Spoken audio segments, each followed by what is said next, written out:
sore Bapak Ibu. Selamat sore. Bagaimana kabarnya pada hari ini? Alhamdulillah luar biasa. Allah Akbar. Semangat. Puji Tuhan ya. Oke. Baiklah Bapak Ibu, sebelum kita melaksanakan pelatihan kita pada sore hari ini, kita akan membuka pelatihan kita dengan doa. Kita akan berdoa menurut agama dan keyakinan kita masing-masing ya. Berdoa dimulai.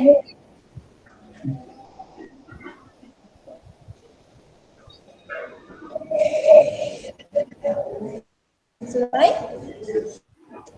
Baiklah, sebelum kita lebih jauh mengenal materi kita pada hari ini, mungkin ada yang ingin memberikan,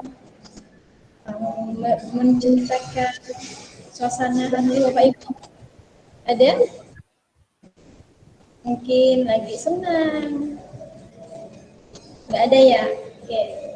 Kalau begitu, kita akan memulai saja pelatihan kita pada hari ini. Sebelum itu, suara saya kedengaran dengan jelas ya? Iya Bu, kedengaran. Ya, siap. Oke, saya akan membagikan materinya.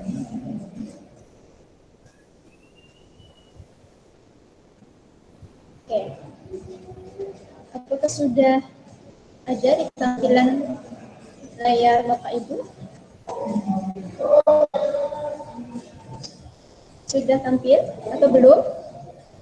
Sudah Bu. Sudah ya. Oke, terima kasih Bu Meli. Baiklah, pada hari ini kita akan melakukan in-house training ya.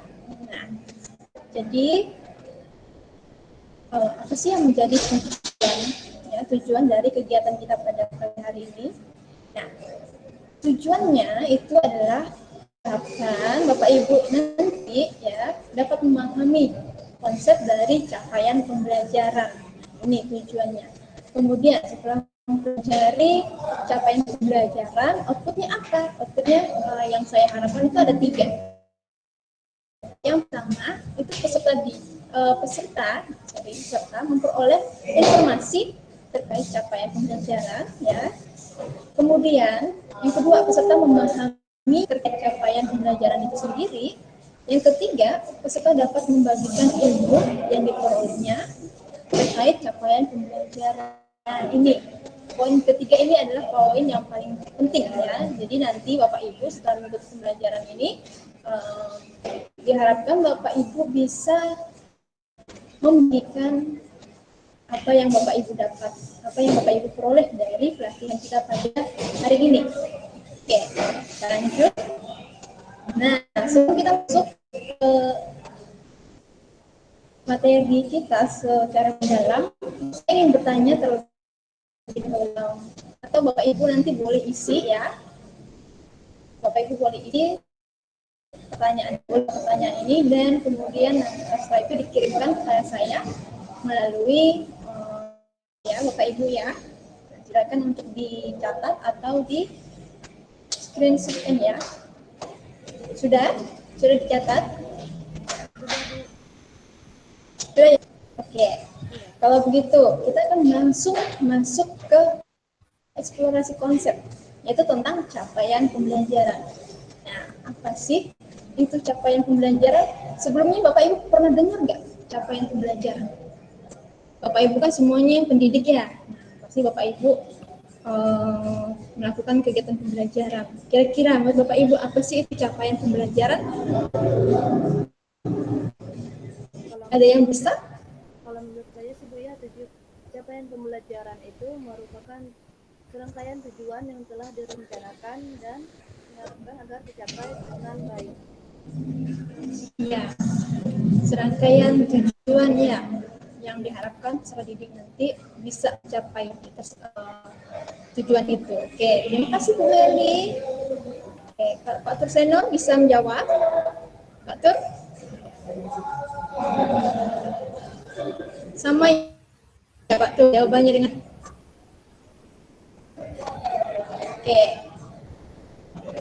Oke, sekarang kita mau melihat apa sih itu capaian pembelajaran. Nah, capaian pembelajaran itu adalah suatu ungkapan ya, ungkapan tujuan pendidikan yang merupakan suatu pernyataan tentang apa yang diharapkan diketahui, dipahami, dan dapat dikerjakan oleh peserta didik setelah menyelesaikan suatu periode belajar. Jadi inilah pedomannya yang bisa digunakan oleh Bapak Ibu untuk melihat kemampuan peserta didik. Nah, tuh. Kemudian belajar itu juga ya fokus pada yang diharapkan pada siapa? Pada siswa itu, peserta didik di akhir pembelajaran. Setelah pengertiannya, kita akan melihat prinsip dari pembelajaran. Nah, prinsipnya ada dua, ya, Bapak Ibu ya, ada dua. Yang pertama, prinsip itu terukur dan spesifik. Jadi, capaian pembelajaran harus dapat diukur dan spesifik. Dalam artian apa? Dalam artian berdasarkan hierarki tahapan konseptual proses pembelajaran yang hasil belajarnya dapat digunakan untuk mendeskripsikan kemampuan siswa. Jadi saat kita menggunakan CP ini kita bisa mengukur ya, mengukur kemampuan siswa atau mendeskripsikan kemampuan siswa. Tuh. Nah, aspek-aspek yang diperhatikan itu ada tiga. Ada tiga ya Bapak Ibu ya. Yang pertama, pemahaman dan pengetahuan, yaitu. Yang kedua, praktis. Praktis dalam artian bagaimana merancang dan melaksanakan eksperimen uji coba gitu. Nah, jadi biasanya kata-kata yang digunakan dalam kegiatan ini adalah menunjukkan atau menerapkan. Gitu. Nah, yang ketiga ada keterampilan genetik, ya, keterampilan generik. Nah, keterampilan ini adalah keterampilan umum yang mencakup teknik pemecahan masalah. Jadi peserta didik nanti bisa memecahkan masalah-masalah. Utamakan adalah pemecahan masalah dalam kegiatan proses belajar mengajar. Nah, itu. Dan kemudian diterapkan juga dalam kehidupan mereka.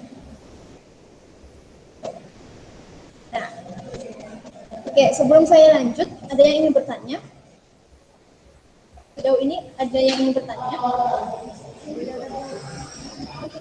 Tidak ada ya? Oke. Kalau tidak ada yang bertanya, jadi saya anggap paham ya. Ya, paham ya Bapak Ibu ya. Karena sudah membaca ya terlebih dahulu. Iya, Bu. Lanjut dulu. Nah, selanjutnya. Ya, siap. Yang kedua, itu fleksibel ya. Capaian pembelajaran itu harus fleksibel. Dalam artian sesuai proses dan tahap belajar siswa. Ingat, dalam kurikulum sekolah penggerak, ya, kita itu fokusnya adalah pada peserta didik, bukan guru. Jadi sehingga capaian pembelajaran itu harus fleksibel, menyesuaikan dengan peserta didik kita. Gitu. Oke. Nah, sekarang dari materi yang saya sampaikan, kira-kira ada lagi yang bisa memberikan jawaban tentang apa sih itu capaian pembelajaran? Pak Turseno, silakan Pak Tur. Pak Turnya lihat. Pak Dedi sudah masuk belum ya? Ini Pak Dedi, Bu. Sudah, Bu. Pak Turnya lihat. Ya, Pak Dedi, kira-kira capaian pembelajaran itu apa sih Pak Dedi? Kalau menurut saya, Bu, capaian pembelajaran itu adalah merupakan kompetensi pembelajaran yang harus dicapai oleh peserta didik pada setiap tahap perkembangan peserta didik itu sendiri, Bu. Ya, capaian yang harus diraih ya, yang dicapai oleh peserta didik. Benar sekali. Wah, jawabannya keren ya Pak Dedi ya. Oke, Pak Turseno bagaimana? Pak Turseno bagaimana? Pak Turseno Pak Turnya memantau? terkendala jaringan, Bu. Hilang jaringannya. Oh, benar jaringan ya. Oh iya. Mungkin Ibu Sudah ya? Meli Bu Meli tadi sudah Pak. sudah ya? Ya. Saya nggak ada dengar suara dia soalnya. Oh iya. Baru Bapak baru masuk ya tadi ya. Oh iya ya. Oke. Iya. Oke, kalau gitu, nah kita akan masuk ke sesi ice breaking ya Bapak Ibu. Nah, di sini saya menyediakan sebuah gambar di televisi. Ayo, menurut pandangan Bapak Ibu, ada berapa angka dalam gambar ini? Ada angka apa saja? Ayo, Pak Dedi. 6 mungkin. Ada Apa angka. saja Pak Dedi? Kalau menurut saya ya Bu, di situ yang kemungkinan di situ angka 6, angka 9, angka 4, dan angka 0. Oke, Angka 6, 8 9, juga. 4, 0 ya? Oh, nambah ya Pak Dedi ya? Oke. Kalau Bu Meli Ada. bagaimana Bu Meli? Angka 1, Ya. angka 2, angka Oh iya. angka 8, 4 ya. Oke. angka 9, angka 6. Ya. Iya. Oke, komplit ya punya Bu Meli ya. Woi, hebat Bu Meli, semuanya terjawab ya. Nol ada? Iya, Bu. Ada juga ya nolnya. Oke. Jadi jawaban Bu Meli itu sangat komplit ya, semuanya ada di situ. 100 Yang untuk disebut Ibu Meli. semuanya ada. Ya, 100 untuk Bu Meli. Tepuk tangan untuk Bu Meli, ayo. Oke. Nah, kenapa saya memberikan gambar ini untuk explain? Ini untuk membuat kalian, para Bapak Ibu, lebih fokus lagi ya. Oke. Mungkin Pak Dedi tadi kurang fokus ya Pak Dedi ya? Iya Bu. Yo. Oke, kita lanjut ya. Boleh dilanjutkan? Boleh Bu. Silakan. Oke, boleh. Nah, selanjutnya kita akan melihat rumusan dari capaian pembelajaran. Yang pertama, itu kita melihat bentuk rumusan. Bagaimana sih format penulisan capaian pembelajaran? Nah, formatnya itu dia dalam bentuk paragraf ya Bapak Ibu. Nah, di mana dalam paragraf ini terdapat kaitan atau terintegrasi 3 aspek ya. Yang pertama pengetahuan, yang kedua ada yang tahu? Yang kedua keterampilan. Yang ketiga itu ada Sikap. Ya. Jadi kalau dalam penulisan capaian pembelajaran, ketiga aspek itu harus disatukan, harus terintegrasi, tidak terpisah. Nah, inilah yang membedakan kurikulum sekolah penggerak dengan kurikulum 2003 itu masih terpisah antara satu aspek dengan aspek yang lain. Sedangkan di kurikulum sekolah penggerak itu diintegrasikan. Paham ya Bapak Ibu sampai sini? Paham Bu? Nah, dan jangan lupa apa? Jangan lupa kita harus menyesuaikan dengan karakter peserta didik. Capaian pembelajarannya harus sesuai dengan karakteristik peserta didik. Ya, yang disesuaikan dengan profil belajar Pancasila. Nah, itu dalam sekolah penggerak kita menggunakan yang namanya profil belajar Pancasila. Terdiri dari 6 aspek yang sudah Bapak Ibu dapat, ya kan, materinya yang minggu lalu. Oke, yang kedua adalah integrasi pengetahuan. Nah, keterampilan dan sikap yang sudah saya jelaskan di rumusan yang pertama. Nah, sama saja ini. Jadi mana CP itu merupakan hasil peleburan kompetensi inti dan kompetensi dasar. Jadi gabung KI dengan KD-nya digabung. Apa bedanya Bapak Ibu? Perbedaannya di kurikulum 2013 dan kurikulum sekolah penggerak. Ada yang bisa menjawab? KI KD-nya? Ada? Kalau di ke-13 untuk kompetensi Ya. dijabarkan Bu, dibagi menjadi beberapa aspek. Ya, jadi Bapak. Penggerak disebutkan jadi satu, tidak ada lagi perbedaan antara sikap, pengetahuan dan lain sebagainya, tetapi justru dileburkan menjadi satu kesatuan. Ya, betul sekali ya Bu Meli ya. Jadi K13 KI dan KD-nya itu dipisah. Kurikulum penggerak, sebab penggerak itu digabung, ya, dileburkan. Nah, yang ketiga, rumusan ketiga itu adalah fase dalam perumusan CP. Dalam Pola penggerak CP itu dirumuskan dalam bentuk fase-fase, ya. Fase-fase. Di jenjang SD terdapat 3 fase. Nah, 3 fase. Ada fase A itu untuk kelas 1 sampai kelas 2 SD. Fase B kelas 3 dan kelas 4 SD. Fase C kelas 5 sampai kelas 6 C. SD, sorry. Nah, di SMP itu terdapat 1 fase, itu fase D untuk kelas 7, kelas 8, dan kelas 9. Dan terdapat 2 fase juga di SMA, yaitu fase E kelas 10 dan fase F kelas 11 dan untuk kelas 12. Oke, paham ya Ibu ya? Nah, sekarang ada pertanyaan reflektif.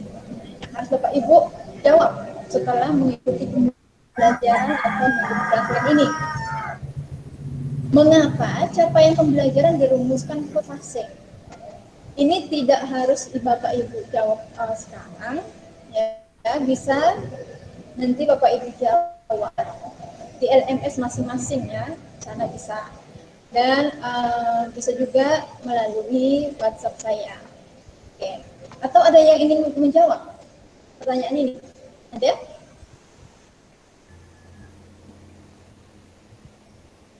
Adakah yang ingin menjawab pertanyaan ini? Atau maunya nanti setelah pembelajaran selesai? Bagaimana Bapak Ibu?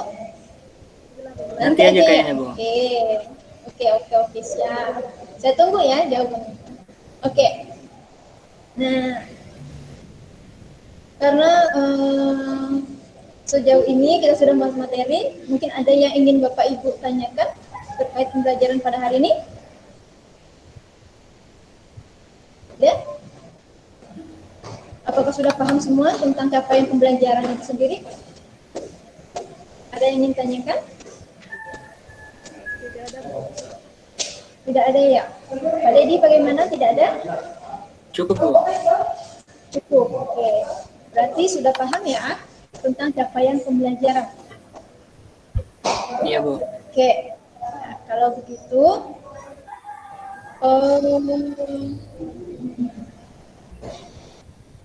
selanjutnya kita akan memulai ruang refleksi. Nah, di pembelajaran kita, Bapak Ibu diminta untuk menyimpulkan pembelajaran pada hari ini, latihan pada hari ini. Ada yang bisa? Bu Meli mungkin menyimpulkan kira-kira apa sih itu capaian pembelajaran?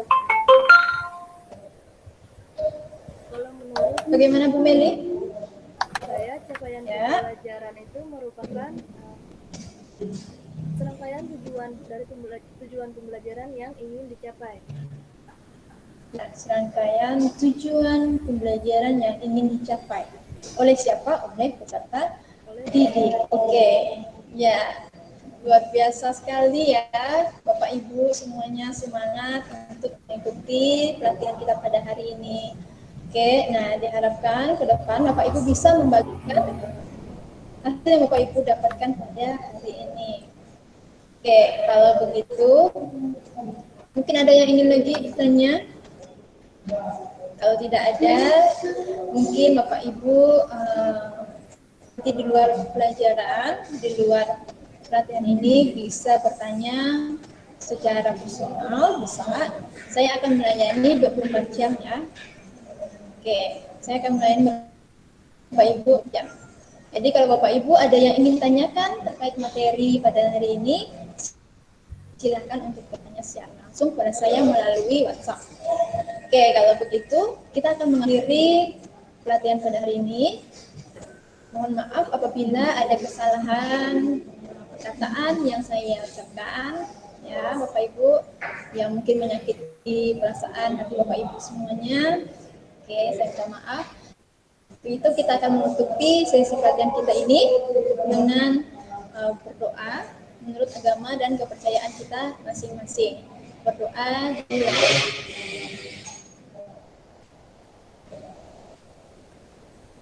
selesai. Terima kasih Bapak Ibu atas waktu dan kesempatan pada hari ini. Selamat sore saya ucapkan kepada kita semua. Sampai jumpa di pertemuan selanjutnya. Baik, Bu. Terima Terima kasih. kasih.